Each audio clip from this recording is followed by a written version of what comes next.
Welcome back to Rabid Noise on Rabid Radio. Joining me on the program now is Nick Diener from the Swellers. How are you going tonight, man? It's going well. It's going pretty good. Just having a nice, relaxing day. Was working in the studio a little bit, mixing a band from New York right now. So, yeah, it's just kind of nice. I get to work at home in my underwear. Don't get bothered by anybody, eat whatever I want. So, yeah, that's kind of what I've been up to. Awesome. Well, I mean, that's the way to do it, really. Hey, don't have to go out there into the world. You can just work at home. That sounds awesome. Oh, yeah, it's perfect.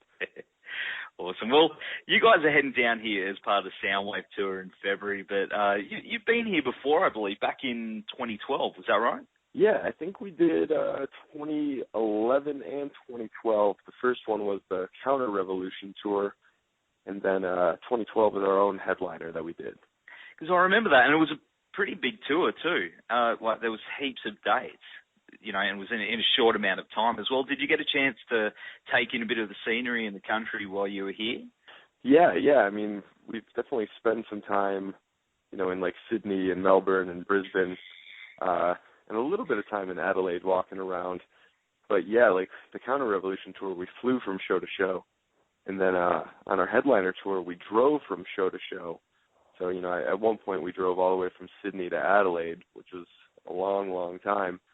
But, we really got to see, kind of the back roads and rural Australia looks like, instead of just being in the city. So that was really interesting for us. We liked that a lot.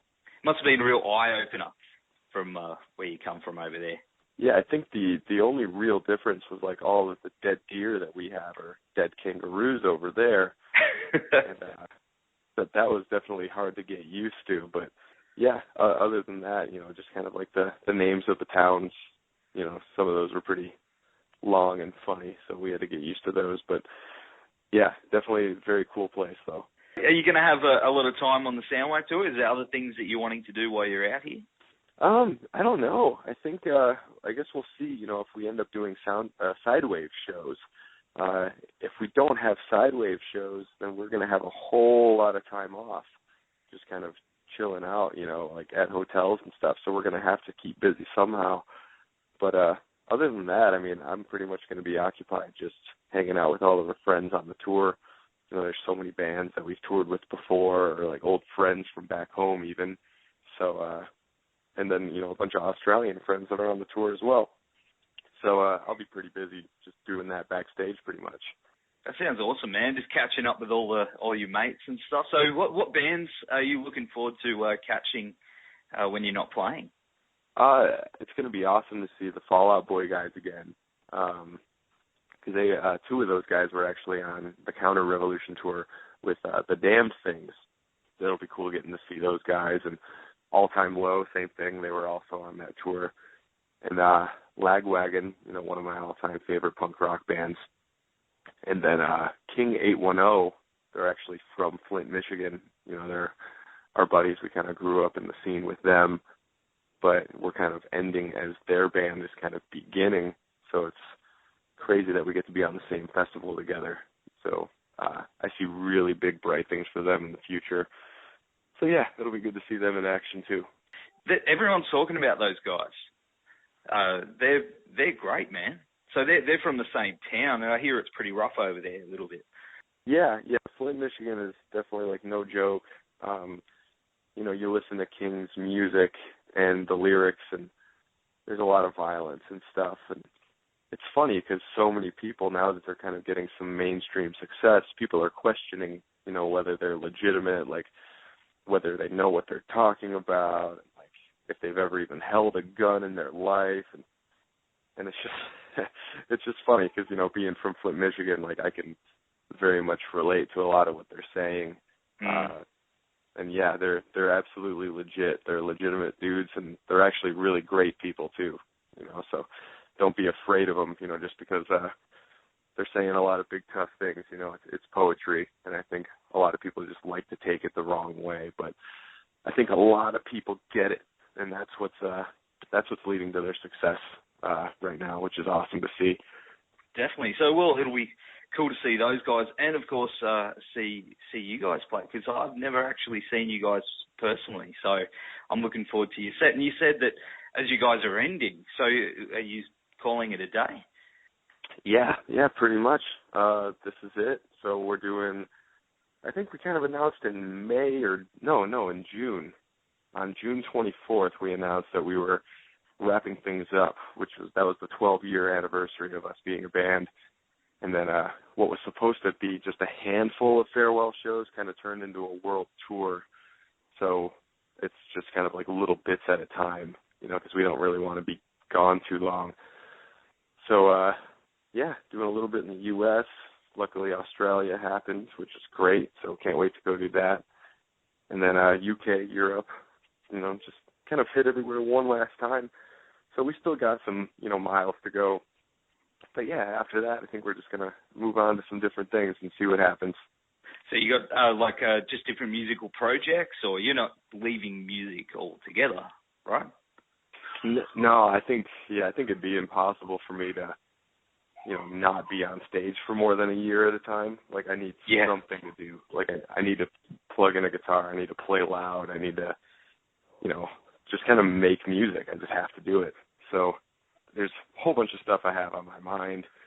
I haven't really had the time to sit around and, narrow it down which project I want to take on first. But my brother's got a lot going on. He's our drummer.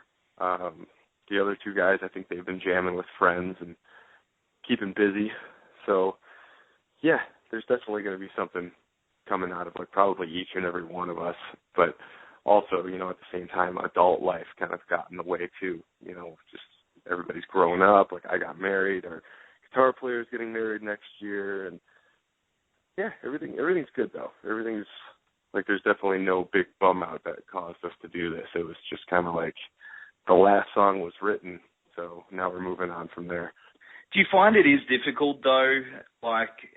It seems like the days of the big rock star lifestyle with selling millions of albums and everything like that, those days seem to be gone. But do you find it's, a lot of bands I talk to, they do have lives outside of music. They've got their jobs, they've got their families and things like that. Do you find it is difficult to juggle that? Yeah, I think, for someone like me and someone like a whole bunch of the other musicians, even if your band does well, if you have a side job and a family and all that kind of stuff, sometimes that's the best, because you can make the music you want, you can have some diehard fans, you can go on tour, but then, you can go to the store and not be bothered. Your face isn't recognizable, you're not going to get stopped at the airport. So, you can definitely live life like a normal person, and then you just happen to make some killer tunes and, go play an awesome show. Sometimes I wonder, would I want to be super, super famous and make a ton of money? But I think the answer is I would love to make a ton of money, but it'd be great if just no one knew what I look like, so I can kind of hide in the shadows. So any band who does that, like a band like Jimmy Eat World, not super, super recognizable walking down the street. They could be the dude who lives next door to you or whatever. But, they've made some killer records and they're an amazing band. So I kind of envy their success. Oh, yeah, man. I'm a huge Jimmy fan. I actually met my wife because of Jimmy Eat World. I met her on their message board and proposed to her at Jimmy Eat World in Melbourne. And, got to tell Jim last Soundwaves all about it. And, really cool guys, great band. And that's why I was drawn to your sound was I hear a little bit of Jimmy in there. Yeah, I would say, we're a punk rock band first and foremost, but any of our, pop and kind of rock sensibility we get are from bands like Jimmy Eat World, Weezer, the Get Up Kids, stuff like that. That's those are some of my favorite bands of all time. They just have, an amazing sense of, power and melody. And, that's just why I love those guys so much. What do you think about the new Weezer album? Oh, I'm a huge fan. It's brought some of my old friends out of the woodwork, people I haven't talked to in a few years. They've suddenly texted me and been like, hey, dude, did you hear this record? I'm like, dude, yes. And then we start talking about it, and there's just certain little melodies and there's certain guitar things that they do that kind of bring you back, like to when you first listened to the band, and you're like, oh, sweet, but they still manage to kind of keep it, like new, that it doesn't sound like something rehashed. It's a new record, but it just kind of has these moments. But yeah, even like Andrew from the band Fun, he actually hit me up and goes, we're huge Weezer fans. So it was kind of nice, just to kind of get in touch with people just because a record blew us away. That's a pretty powerful thing. It is awesome, man, because, music brings people together in many different ways. And I'm glad you like the new Weezer album too, because I think it's great. I love it. I think it's definitely a return to form for those dudes. You recently released a B-sides and rarities albums through Bandcamp. What's it like going back and listening to some of those tracks after maybe not hearing them for a while? Oh, it was the weirdest thing. Like I was just looking through my iTunes and just kind of listening to old versions of songs or the acoustic versions of whatever, and then a couple songs that were unreleased. And, it was just like, man, it's like, should we have kept some of these songs the way they were? Should we have changed them at all? But, that's why we put them out there, so people can kind of hear the process of, basically how a song comes about from us. And then they could hear some of the songs that we made for a record that didn't end up getting on the record. And, you can, I guess you can use your own judgment and listen to the song and be like, yeah, that's a good thing that wasn't on the record. It doesn't fit. Or like, oh, that song should have been on the record. It's the best song. Like, I've gotten both of those from people. People being like, why wasn't that on the record? Or like, oh, yeah, that's a great B-side. So it was cool because we wanted to put something out there because we have so many random songs laying around. So have you got more in the vault?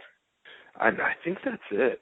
I mean, there's other stuff in the vault, but it's not interesting to hear. Like, there's, like, no vocals, and it's, like, no drums, and it's, you would listen to it and be like, okay, that's just, like, a scratch track that's just dumb. So I think everything that we compiled is everything worth ever showing anybody, like, as far as a rough draft or, like, a song that didn't make it go. Because we've always been a band that when we wanted to make a record, we didn't write, like, 20 songs and then narrow it down to 11. We wrote, like, 12 songs and narrowed it down to 11. Or we wrote 10 songs and then put all 10 on the record.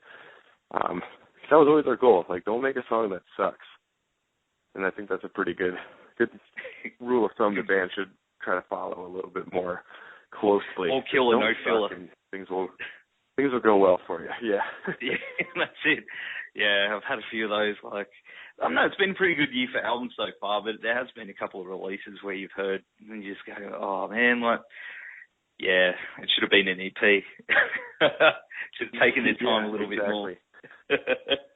So, do you find that, we were mentioning about, like Weezer and Jimmy Eat World and things like that, but have you found, like, over the years as you've grown up that your musical tastes have sort of branched out a little bit more and that's influenced your music? Yeah, well, that's the thing. I don't listen to much music at all. I listen to like a handful of bands at a time. There's some extremely popular bands that they'll like quote their lyrics to me or something, and I'm like, am I supposed to know what that is? They'll be like, dude, that's a Fall Out Boy song. Like, you're friends with Fall Out Boy. And I'm like, I don't know any of their lyrics. Like, I don't know their music, man. Like, leave me alone. So I'm really, like, left in the dark. And to even smaller bands that we tour with, like, I love this band Pentimento, the Wonder Years, they're doing really well.